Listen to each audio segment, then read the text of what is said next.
एक आईआईटीएन के लिए इंडिया की सबसे बड़ी इंजीनियरिंग कॉलेज की सीट पाने के बावजूद उसे जॉब ढूंढने के लिए अपने सीनियर्स से भीख मांगनी पड़ती है। मैं कोई प्राइवेट कॉलेज की बात नहीं कर रहा। आईआईटी दिल्ली में एक आरटीआई से पता चला कि पिछले 2 सालों में वहाँ के 600 स्टूडेंट्स अनप्लेस रहे। इवन उसने अपने एक्स स्टूडेंट्स को मेल करके ये कहा कि हमारे बच्चों को कोई काम दिला दो। ये 2024 की बात है। तो अब सोचो कि जब आईआईटी वालों का ये हाल है तो देश के बाकी 15 लाख इंजीनियर्स का क्या हाल होगा।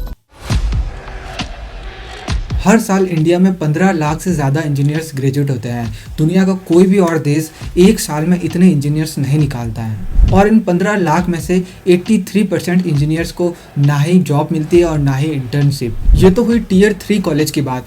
टियर 1 कॉलेज में यानी आईआईटीज़ में 38% ग्रेजुएट्स अनप्लेस रहे 2024 में। 2 साल पहले ये फिगर 19% था। मतलब कि अनएम्प्लॉयमेंट डबल हो गया सिर्फ 2 सालों में।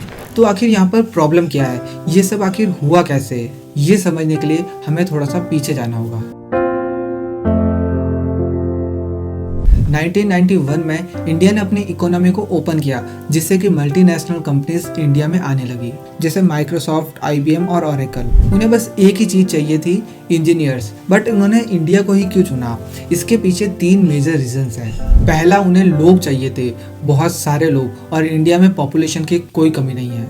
दूसरा, इंडिया के इंजीनियर्स अमेरिकन इंजीनियर के कंपेयर में 80% कम सैलरी पर भी काम कर देते हैं। और तीसरा, गवर्नमेंट ने खुद उन्हें आईटी सेक्टर बना के दिया या फिर सब्सिडी दी ताकि इंडिया में जॉब्स क्रिएट हो।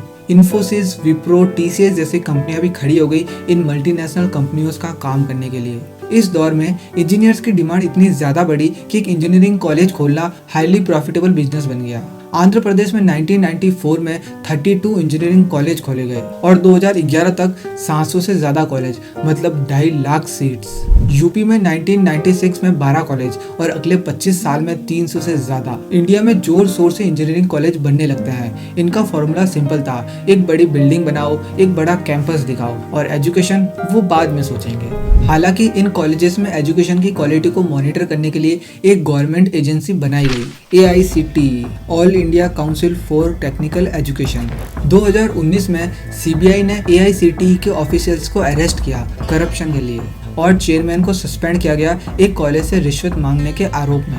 आउटलुक मैगजीन ने AICTE को इंडिया की सबसे करप्ट ऑर्गेनाइजेशन की लिस्ट में शामिल किया। और अगर ये सब काफ़ी नहीं था तो मैनेजमेंट कोटा आ गया। ये लीगल है टेक्निकली। कॉलेजेस 15% सीट को रिजर्व कर सकती है उनके लिए जो 1 लाख से 1 करोड़ तक डोनेशन देकर एडमिशन ले सके बिना एंट्रेंस एग्जाम दिए। और ये जो पैसे आते हैं इनको ना के बराबर एजुकेशन पर खर्च किया जाता है। मतलब कॉलेज में बेकार फैकल्टी, पुराना सिलेबस और जीरो इंडस्ट्रियल एक्सपोजर। ये साइकिल तब तक चलती रही जब तक मार्केट ने जवाब नहीं दे दिया। अब सीधा बात करते हैं कि ये इंजीनियर्स अनएम्प्लॉयड क्यों हैं। पहला कारण है सिलेबस, जो 10 से 15 साल पुराना है। आज भी कई प्राइवेट इंजीनियरिंग कॉलेज में पुराना सिलेबस पढ़ाया जा रहा है, जो कि आज के समय के हिसाब से रिलेवेंट भी नहीं है। जब आज की दुनिया AI, cloud computing, machine learning की बात कर रही है, तब हमारे कॉलेज सिखा रहे हैं कि ये फ्लॉपी डिस्क क्या होती है, जिसका आज कोई इस्तेमाल भी नहीं होता। CN राव, इंडिया के एक महान साइंटिस्ट, उन्होंने कहा 90% इंडियन इंजीनियरिंग कॉलेज का करिकुलम आउटडेटेड है। वीबॉक्स इंडिया स्किल्स रिपोर्ट 2024 के मुताबिक सिर्फ 45% ग्रेजुएट्स ही इंडस्ट्री के लिए रेडी है। दूसरा कारण, टीचर्स जो खुद इंडस्ट्री नहीं जानते। केरला के 51 गवर्नमेंट इंजीनियरिंग कॉलेज के कैग ऑडिट में पता चला कि 3000 टीचर्स में से लगभग 1000 टीचर्स AICTE स्टैंडर्ड्स के हिसाब से क्वालिफाइड ही नहीं है। कई प्राइवेट कॉलेज में फैकल्टी की सैलरी 30 से 50 हज़ार है। अब इतनी कम सैलरी में एक अच्छा टीचर कैसे मिलेगा? और स्टूडेंट और टीचर का रेशियो AICTE के अनुसार 15:1 होना चाहिए, यानी कि हर 15 स्टूडेंट्स पर एक टीचर। बिहार में है 68:1 एंड झारखंड में है 81:1, यानी एक टीचर और 81 स्टूडेंट्स। इंटरेक्शन तो दूर की बात है, नाम तक याद रखना मुश्किल है।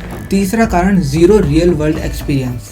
सिर्फ 40% इंजीनियर से इंटर्नशिप करते हैं और सिर्फ 36% अपने कोर्स वर्क के बाहर कुछ प्रोजेक्ट करते हैं। बट जब कंपनीज हायर करती है तो वो सिर्फ CGPA नहीं देखती, इसीलिए TCS और इन्फोसिस को 6 महीने का ट्रेनिंग प्रोग्राम चलाना पड़ता है वो सिखाने के लिए जो कॉलेज ने नहीं सिखाया। और अब एक नया विलन आया है, आर्टिफिशियल इंटेलिजेंस। बिट्स पिलानी के वाइस चांसलर ने डायरेक्टली कहा प्लेसमेंट 20 to 30% नीचे है हर जगह। अगर 2 लोग 3 लोगों का काम कर सकते हैं तो हायरिंग 30% कम होगी। और यही हुआ। 2022 में IITs में 19% ग्रेजुएट्स अनएम्प्लॉयड थे और 2024 में 38%, सिर्फ 2 सालों में डबल। AI ने entry level coding jobs, testing और बेसिक सॉफ्टवेयर डेवलपमेंट सब एब्जॉर्ब करना शुरू कर दिया। मतलब जिस मार्केट के लिए हमारे कॉलेज 4 साल तक पढ़ा रहे थे वो मार्केट अब धीरे धीरे श्रिंक हो रहा है। तो ये प्रॉब्लम सिर्फ उन 15 लाख इंजीनियर्स की नहीं है। जब इंजीनियर्स बेकार होंगे तो हमारी रोड्स का डिज़ाइन कौन बनाएगा, हमारे हॉस्पिटल्स का सॉफ्टवेयर कौन बनाएगा, हमारे गवर्नमेंट पोर्टल्स इतने बेकार क्यों हैं? एक बार ये सोच के देखना।